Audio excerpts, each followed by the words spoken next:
Can you visit Venice without spending a fortune? We spent 3 nights in Venice and found that it's actually possible if you know where to look. Venice is known as one of the most romantic cities in the world, but it's become a victim of its own success. Around 20 million people visit Venice annually, which has led to prices rising along with its popularity. But we want to show you that you can still enjoy Venice on a budget. Here's our top things to do in Venice to maximise your time without maxing out your credit card. Stay along until the end of the video to find exactly how much all of these things cost us in Venice. If you're flying into Venice, you'll likely land at Venice Marco Polo International Airport, and the first thing you're going to need to do is actually get to Venice itself. The most efficient and cost-effective way to get there is by taking the water bus called the Alla Laguna. You can get tickets from the kiosks in the airport and then simply follow the signs to the docking area. You can get return tickets for €27 or €15 for a single. A water taxi can cost around €135 each way, so you actually save €120 by taking the Alla Laguna water bus. We booked accommodation in this area so that we could get off at the first water bus stop and not have to carry our luggage too far. In terms of accommodation, you'll find that the further you stay away from the main tourist hubs like St Mark's and Rialto, the lower the price. Let's now move on to some of the free and low-cost things to do in Venice. Visit St Mark's Square. There's no entrance fee to Piazza San Marco, and we'd recommend going early to enjoy the iconic square before the tour groups arrive. Here you can take in the view of St Mark's Basilica, which dominates the east side of the square. You can go inside, free of charge, for prayers, mass and services. You can also get skip-the-line tickets for around €6 per person, and this can be really useful, especially if you're visiting Venice at peak times. In the square, you can spend some time admiring the ornate facades and listening to the live music playing from the cafes. But with a cappuccino costing you €12 in Cafe Florian, you are most certainly paying for the prime location rather than the coffee itself. Instead, we recommend getting a coffee further away from St Mark's Square for €3 to €5 and simply enjoying the music from the cafes as you take in the view of St Mark's Square. You can spend some time admiring St Mark's Clock Tower. It's an early Renaissance building featuring signs of the zodiac in gold, and the Moors, perched on top, don't miss them striking on the hour. You can see the Doge's Palace with its Orientalist architecture, and this is a nod to the strong trade partnership that Venice had with the East that made it the most powerful place in Europe for hundreds of years. Standing tall in St Mark's Square is the Campanile, St Mark's Bell Tower, and this is the tallest building in Venice. We'd recommend paying €12 to take the elevator to the very top so you can enjoy stunning views across the whole of Venice. It really does give you a unique perspective of the city. You can savour views in every direction across to Basilica Santa Maria della Salute, a bird's eye view of Piazza San Marco, over the domes of the Basilica towards Cannaregio, and across towards the mainland. From here, you can really see how compact Venice is, and therefore, if you're comfortable walking, we'd say that exploring the city on foot is the best option. Plus, it's totally free.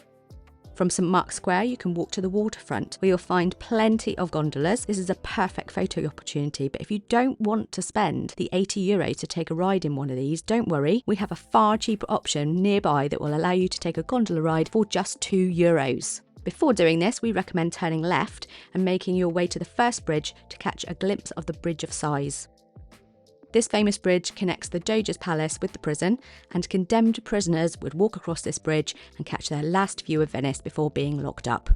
A little further along, you'll also find the church where Vivaldi composed and performed the Four Seasons. So, back to finding that €2 gondola ride. To do this, we'd recommend firstly making your way to the Accademia Bridge, about 10-minute walk from St Mark's Square. This is one of only 4 bridges that crosses the Grand Canal and offers that well-known view of Venice. From here you can take in the Grand Canal, and it's definitely less busy than the Rialto Bridge. You can take this wooden bridge over to the district of Dusodoro, where you can wander around the quieter canals and grab a bite to eat, because it's much cheaper over here. We stopped in the corner pub for cicchetti, which are small savoury Venetian versions of tapas. Prices here are very reasonable, with each cicchetti costing just €1.50. All you need to do is go up to the counter and point to all the ones you like, and they'll bring them to your table. What's more, an Aperol Spritz is only €3 here, so it's definitely a bargain for a lunch stop. From here, you can walk to the Basilica Santa Maria della Salute and get a different view of St Mark's Square. It's here where we recommend taking that €2 gondola ride. Look for the sign that says traghetto, which means ferry. This service takes people back and forth across the Grand Canal in a gondola for just €2 per person, and this particular traghetto takes you back towards St Mark's Square. It's one of the longer journeys, so you have the time to take in the ride across the canal. You do have to share the gondola with other people, but it offers the chance to take a gondola ride on the Grand Canal in Venice for a fraction of the price. There are traghetto stations dotted all over Venice, but we think that this one in particular is a good one to do because it is the longer one. If you're finding our video helpful, consider hitting the like button now and keep watching for more money-saving ideas in Venice. One of the most famous sites in Venice is the Rialto Bridge, which is only 10 minutes walk from St Mark's Square. It gets very, very busy here, and we would recommend avoiding the overpriced cafes and restaurants in this area. You couldn't come to Venice without visiting the Rialto Bridge, but the better view of the Grand Canal in Rialto is actually from the nearby shopping centre, and the good news is that it is absolutely free to enjoy away from the crowded Rialto Bridge. This does take a bit of planning, as tickets to the shopping centre rooftop are only released 28 days before. You need to decide when you want to go and book your tickets in the morning they're released for your best chance of success. We've left a link to the booking system in this video's description for you. Access to the rooftop viewing area is free of charge, and you have 15 minutes to take in the sights of the Grand Canal, away from the hustle and bustle of selfie seekers on the Rialto Bridge. During your visit to Venice, it's good to see the main tourist sites, but we'd also recommend walking further away from these areas if you have the time. Make your way to the Cannaregio district and take in the quieter streets where the canals are small and the buildings become more residential. This is real Venice. At the northernmost area of Cannaregio is where you'll find the Jewish quarter. This was the first Jewish ghetto in Europe, and actually where the name ghetto originates. You can spend some time looking around the square and streets here, and our tip is to look down to find numerous stumbling stones that have been placed outside houses where Jewish people were taken from during the Holocaust. Very sadly, there are many houses in the Jewish ghetto where you'll find these stumbling stones, so we urge you to take a moment to take some of these in. Generally, cafes and restaurants in Cannaregio district are better value, and we found a gem of a place for dinner on our first night in Venice called the Pupa Bar. This is a no-frills friendly place down a small back street that serves tasty squid ink pasta. You can get seafood pasta, a drink and a coffee for only €18.